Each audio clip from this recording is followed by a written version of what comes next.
Be careful of who you bring into your home. The Ibongs were well respected in their community. John Ibong was a very successful businessman, while his wife, Sarah Ibong, was a medical doctor. Together, they had built a life that many people admired. Their home was happy and united. They owned cars, properties, and businesses, but more importantly, they had love, peace, and 3 beautiful children, Joseph, Amira, and Peter. Because both parents were always busy, they needed help in the house. That was how Tina came into their lives. She was introduced by a distant relative who promised that she was a good girl from a humble background, someone who only needed an opportunity. The Ibongs did not know that Tina had survived life by becoming whatever she needed to be at any given moment. From childhood, she had learned that hunger, fear, and poverty were not enemies you reasoned with, they were enemies you defeated by any means necessary. She had fought, stolen, manipulated, and even killed to survive. But Tina was also intelligent, observant, and highly adaptable. She could soften her voice, pray loudly, and appear harmless for as long as it served her agenda. Sarah liked her almost immediately. Tina was hardworking, respectful, and attentive. She addressed Sarah as Dr. Mo with admiration and seemed genuinely grateful for the opportunity she had been given. John barely noticed her. Tina studied the house, the routines, the conversations, and the weaknesses quietly, like a hunter watching its prey from a distance. Over time, her presence became familiar, comfortable, and eventually noticeable to John. It began with small things like laughter that lingered, compliments that felt harmless, and conversations that extended beyond necessity. Tina listened to John in a way that made him feel important. She admired his success openly and made him feel powerful. And John, like many men, mistook admiration for loyalty and desire for affection. Their affair started quietly and grew recklessly. John and Tina knew every inch of each other's body. And Tina absorbed every detail of his life, the money, the businesses, the properties, the influence. To Tina, it wasn't just a relationship, it was a doorway into a life she had always believed she deserved. John made careless promises, not knowing that Tina did not understand the concept of empty words. Trouble began when Sarah started feeling something was wrong. John seemed distant and she suspected he might be cheating. Noticing this, John panicked. Sarah was not just a dedicated wife to him, she was an industrious woman who contributed financially and emotionally to their household. Losing her meant losing stability and respect.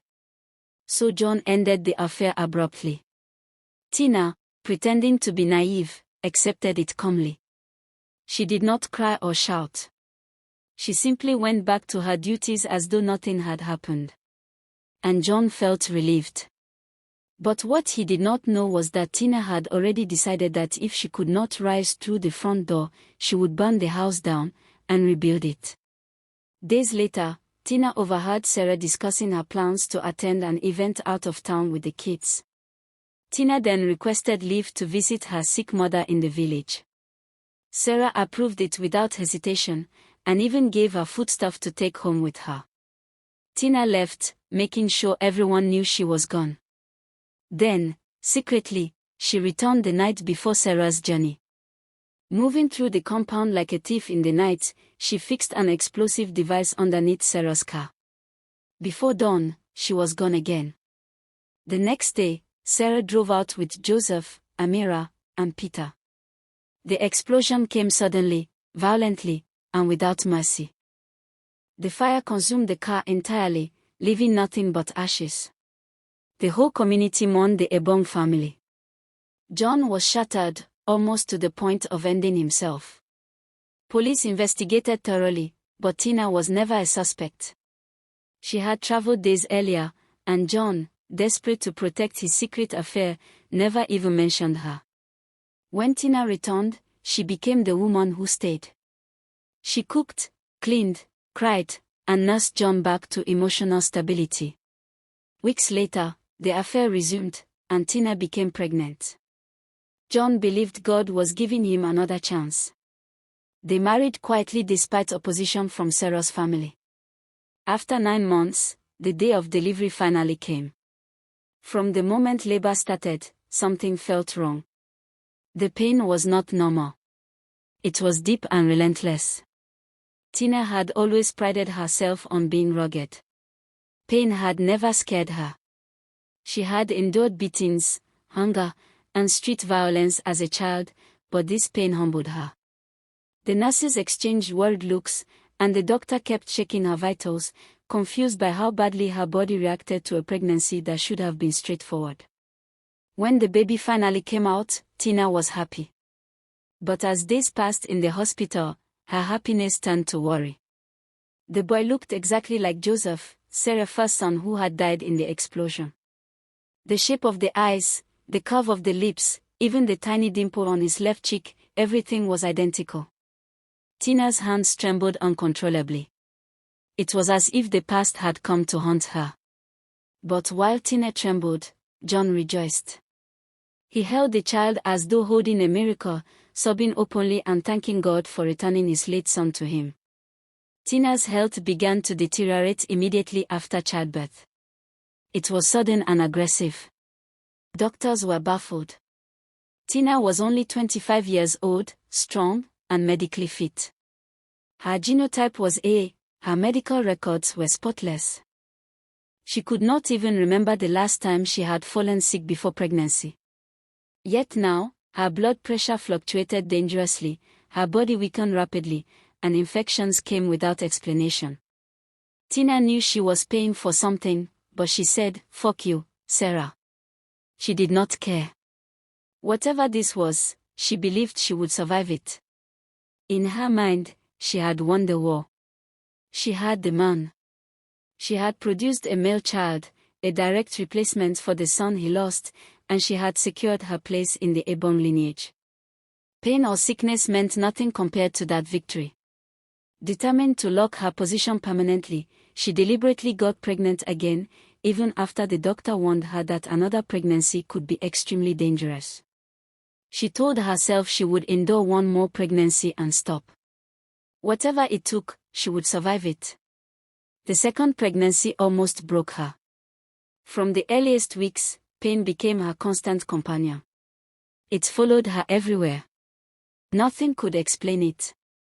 She spent most of the pregnancy admitted in the hospital, moving from ward to ward like a permanent patient. Needles pierced her arms daily, medications flowed endlessly into her veins, yet nothing truly helped. As her body weakened, John grew distant. His visits became less frequent. Eventually, he stopped pretending altogether. He complained that she was never around to satisfy him sexually and made it clear that her suffering was an inconvenience, not a concern. When Tina finally gave birth the second time, the shock was worse than the first. The baby was a girl. And when Tina saw her face, her scream echoed through the delivery room. Tina, refusing to believe her eyes, compared old pictures of Amira when she was a baby, and her own daughter. The child looked exactly like Amira, Sarah's daughter. The resemblance was terrifying. Panic clawed at her sanity. For days, she barely slept. She forced herself to calm down. She convinced herself that babies change as they grow. She reasoned that her son resembled John, so it was normal. And since Amira resembled Sarah, there was no logical way her own daughter would grow to resemble a woman Tina had never given birth to. She was probably just hallucinating. When it was time to leave the hospital, John did not come. He didn't even call. Tina waited until reality settled heavily on her chest before calling a friend to help her home. When they got home, the door opened, and standing there was a young lady who looked exactly like Sarah Ibong. Tina fainted on the spot.